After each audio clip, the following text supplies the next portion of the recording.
Bismillahirrahmanirrahim.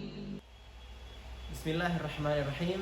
Assalamualaikum warahmatullahi wabarakatuh. Ikhwani fillah rahimakumullah. Kembali lagi bersama saya Ahmad Syakir Maulana dalam channel Syakir TV. Yang mana dalam kesempatan ini kita akan kembali mengkaji terkait hukum-hukum tajwid Al-Quran. Seperti yang sudah pernah kita bahas sebelumnya, bahwa setelah muqaddimah dan juga ahkam nun sakinah wa tanwin dalam matan Tuhfatul Atfal, dan juga sudah kita bahas terkait subbab bagian pertama dalam Tuhfatul Atfal tersebut, yakni terkait hukum izhar. Hukum izhar di sini adalah ketika nun sukun bertemu dengan huruf-hurufnya yang telah kita bahas sebelumnya. Nah, setelah selesai membahas terkait subbab yang pertama atau bagian pertama dari ahkam nun sakinah wa tanwin atau hukum nun sukun dan tanwin, kita beranjak ke bagian kedua dalam matan Tuhfatul Atfal, bab nun sukun dan tanwin. Oke. Beliau membahas bagian kedua ini terkait hukum idgham namanya. Hukum idgham. Oke. Jadi seperti pernah saya singgung di video bagian pertama, ada ulama yang membagi nun sukun dan tanwin itu menjadi 4, 5, 6. Nah, beliau yang mengarang matan Tuhfatul Atfal ini membagi hukum nun sakinah wa tanwin atau hukum nun sukun dan tanwin itu menjadi 4, dengan membagi hukum idgham itu menjadi beberapa bagian begitu. Sehingga seperti sudah saya sampaikan sebelumnya, bahwa sebenarnya klasifikasi 4, 5, dan 6 itu sebenarnya masih sama saja gitu ya. Oke. Langsung saja kita masuk ke matannya atau ke isi bunyi yang dituliskan oleh pengarang matan Tuhfatul Atfal. Oke. Bunyinya, wasani idghamun bisittatin atat fi yarmuluna indahum qad sabatat. Oke, kita ambil beberapa bagian dulu ya, yang artinya wasani idghamun bisittatin atat, dan yang kedua adalah hukum idgham yang mana dia itu memiliki 6 huruf. Oke. Fi yarmuluna indahum qad sabatat. Jadi huruf-hurufnya itu terhimpun atau terkumpul menjadi kalimat yarmuluna, atau kalau dipisah-pisah itu ada huruf ya, huruf ro, huruf mim, kemudian huruf lam, kemudian huruf waw, dan huruf nun. Jadi ada 6 huruf. Yarmuluna, gampangnya untuk diingat menjadi yarmuluna. Oke. Kemudian beliau melanjutkan, lakinnaha qismani qismui yudgham fihi biyanmu ulima. Oke. Kemudian beliau menjelaskan bahwa hukum idgham ini terbagi menjadi 2. Oke. Lakinnaha qismani qismui yudgham fihi biyanmu ulima. Bagian yang pertama yang mana ini kita harus menggunnahkan. Jadi ini bagian idgham bigunnah dengan mengambil 4 huruf dari 6 yang tadi menjadi yanmu ulima, diketahui menjadi yanmu. Jadi ada huruf ya, nun, mim, dan waw. Jadi 4 huruf ini adalah bagian dari hukum idgham bigunnah. Oke. Kemudian setelah bagian tersebut beliau menambahkan lagi, illa idza kana bikilmatin fala tudghim kadunya summa sinwanin tala. Oke. Di bagian ini beliau memberikan pengecualian menjadi lakinnaha, tetapi kalau seandainya dia itu dalam satu kalimat, yang mana tadi kan sudah dijelaskan ada idgham bigunnah dan hurufnya ada 4.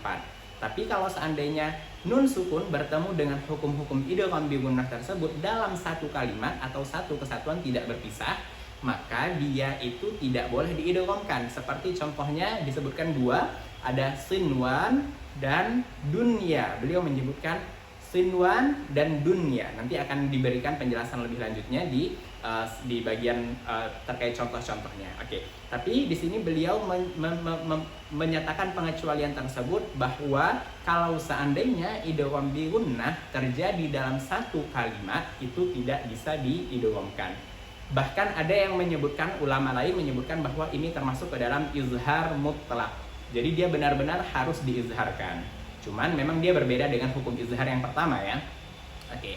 Nah, kemudian selanjutnya wasani idghamun bi ghairi gunnah fil lami war ra summa tukarrironna. Oke, setelah yang tadi kan sudah dijelaskan bahwa idgham ini terbagi menjadi dua. Yang pertama sudah idgham bi gunnah, berikut dengan pengecualian-pengecualiannya, dan kemudian bagian yang kedua adalah idgham bi ghairi gunnah. Idgham tanpa gunnah, atau ada juga yang menyebutnya dengan idgham bila gunnah. Nah, hurufnya ada dua, yakni huruf lam dan huruf ro. Oke, jadi kalau ada nun sukun atau tanwin bertemu dengan huruf lam atau ro, maka dia itu dimasukkan tanpa gunnah. Oke, jadi idgham itu maknanya adalah masuk gitu ya. Jadi memasukkan satu huruf ke huruf berikutnya. Tapi idgham ini ada yang dengan gunnah dan ada yang tanpa gunnah begitu. Secara garis besarnya seperti itu. Kalau seandainya izhar itu kemarin adalah jelas, idgham adalah memasukkan huruf ke huruf selanjutnya begitu ya. Oke. Setelah kita membahas terkait matan yang ada di Tuhfatul Atfal, sekarang kita mencoba terkait contohnya dulu ya. Jadi kita ambil pertama itu apabila nun sukun bertemu dengan huruf waw. Oke, kita ambil ayat yang berbunyi min waraihim. Nah, di situ ada nun sukun bertemu dengan huruf waw. Dan kita sudah bisa memastikan bahwa ini adalah hukum idgham bi gunnah. Jadi ketika nun bertemu waw itu harus kita idghamkan dan digunnahkan. Ingat, gunnah 2 harokat. Dan huruf-huruf gunnah itu harus masuk ke hidung. Jadi min waraihim. Nah, nun ketemu waw itu harus masuk ke hidung. Kalau seandainya kita tanpa masukkan hidung jadi miu itu kurang baik atau tidak bisa diterima, kurang benar. Jadi kita masukkan dengungnya itu ke dalam hidung menjadi miu waraihim begitu. Nah, berbeda dengan idgham bila gunnah. Idgham bila gunnah itu seakan-akan kita langsung masuk ke huruf selanjutnya. Seperti contohnya nun sukun bertemu dengan huruf ro gitu ya, menjadi mirlabbihim. Langsung nun sukunnya langsung masuk ke huruf ro menjadi mirlabbihim begitu. Sekarang kita memasuki sesi gambar yang mana kita masih dalam bab terkait ahkam nun sakinah atau hukum nun sakinah dan tanwin, yang mana bagian kedua adalah pembahasan terkait idgham. Idgham memiliki pembagiannya tersendiri. Yang pertama ada idgham bi gunnah atau idgham dengan gunnah, yang mana hurufnya ada 4, yakni huruf ya, nun, mim, dan waw. Yang maknanya apabila ada nun sukun atau tanwin bertemu dengan salah satu huruf tersebut, maka dia termasuk ke dalam idgham bi gunnah. Kemudian yang kedua ada idgham bila gunnah, yang mana maknanya adalah idgham tanpa gunnah. Hurufnya ada 2, yakni huruf lam dan ro. Jadi ketika pembacaan ini dia tidak usah digunnahkan, jadi langsung masuk ke huruf setelahnya begitu ya. Nah, namun yang harus diperhatikan dalam hukum idgham ini, di dalam matan tersebut beliau pengarangnya membahas terkait pengecualian dalam idgham bi gunnah, yang mana apabila itu terjadi dalam satu kalimat maka tidak boleh diidghamkan, karena itu disebut dengan izhar mutlak atau izhar wajib.